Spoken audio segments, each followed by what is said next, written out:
ಬಳ್ಳಾರಿಯಲ್ಲಿ ಬ್ಯಾನರ್ ಬಡಿದಾಟ ವಿಚಾರಕ್ಕೆ ಸಂಬಂಧಪಟ್ಟಂತೆ ಇದೀಗ ಬಳ್ಳಾರಿಯಲ್ಲೇ ಕೇಂದ್ರ ಸಚಿವ ವಿ ಸೋಮಣ್ಣ ರಿಯಾಕ್ಟ್ ಮಾಡಿದ್ದಾರೆ.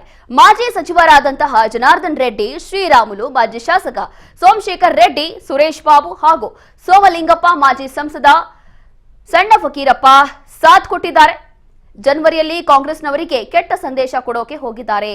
ಕಾಂಗ್ರೆಸ್ ಅಧಿಕಾರ ಪಡೆಯೋಕೆ ಬಳ್ಳಾರಿ ಜಿಲ್ಲೆನೇ ಕಾರಣ. ಆ ಜಿಲ್ಲೆಯ ಗಾಂಭೀರ್ಯತೆ, ಇತಿಹಾಸ, ಜನರ ಇತಿಹಾಸ ಕಾಪಾಡಬೇಕು. ಎಲ್ಲವೂ ಕೂಡ ಕಾಂಗ್ರೆಸ್ ಹಾಳು ಮಾಡ್ತಾ ಇದೆ. ನೀವು ಈ ವರ್ಷ ಎಲ್ಲಿರ್ತೀರಿ ಅಂತ ನೋಡ್ಕೊಳ್ಳಿ ಅಂತ ಹೇಳಿ ವಿ ಸೋಮಣ್ಣ ಹೇಳಿದ್ದಾರೆ. ರಾಮಾಯಣ ಬರೆದ ಶ್ರೀ ಮಹರ್ಷಿ ವಾಲ್ಮೀಕಿ ಅವರ ಪುತ್ಥಳಿ ಹೆಸರಲ್ಲಿ ಪಾಪದ ಕೆಲಸವನ್ನ ಮಾಡ್ತಿದ್ದೀರಾ.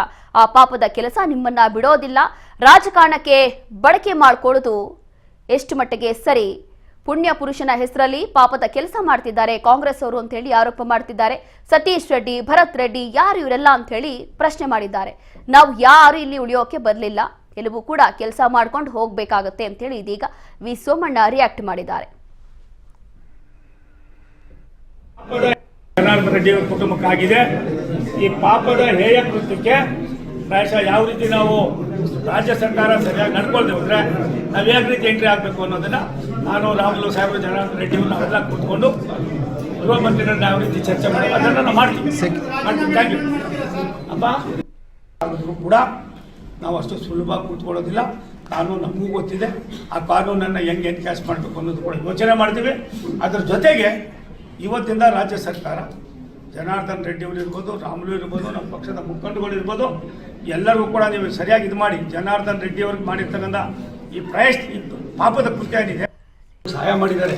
ರಾಮುಲು ಅವರು, ಜನಾರ್ದನ್ ರೆಡ್ಡಿ ಒಂದು ರೀತಿ ಲವಾ ಕುಸ್ತಂಗೆ ಕೆಲಸ ಮಾಡ್ತಾಯಿದ್ರು. ಅವರಿಬ್ಬರು ಸರಿ ಇದ್ರೆ ನೀವೆಲ್ಲಿ ಬರ್ತಾ ಇದ್ರಿ? ನಾನು ಶಿವಕುಮಾರ್ಗೆ ಇಷ್ಟೇ ವಿನಂತಿ ಮಾಡೋದು, ಇನ್ಮೇಲೆ ಗಾಂಭೀರ್ಯತೆಯಿಂದ ನೀವು ರಾಜ್ಯದ ಒಬ್ಬ deputy chief minister Janardhan Reddy ಅವರನ್ನು ತಾವು ಟಾರ್ಗೆಟ್ ಮಾಡಿಕೊಂಡು ಅವರು ಇಡೀ ವಂಶನ ನೀವು ನಿರ್ಮಾಣ ಮಾಡೋಕ್ಕೆ ಹೋಗ್ತಿರಲ್ಲ, ನೀವು ಉದ್ಧಾರ ಆಯ್ತೀರಾ ಇಲ್ವಾ ಅನ್ನೋದಕ್ಕೆ ನೀವು ಮಾಡಿರೋ ಪಾಪ ನಿಮಗೆ ಸುತ್ತಕೊಂಡಿದ್ದು. ಯಾರನ್ನು ನೀವು ಟಾರ್ಗೆಟ್ ಮಾಡಿದ್ರು ಆ ತಾಯಿನೇ ಅವರು ಗುಡಿಸಿದ್ದಾರೆ. ನನಗನ್ನಿಸ್ತದೆ, ನಾನು ಆಗ್ರಹ ಮಾಡ್ತೀನಿ.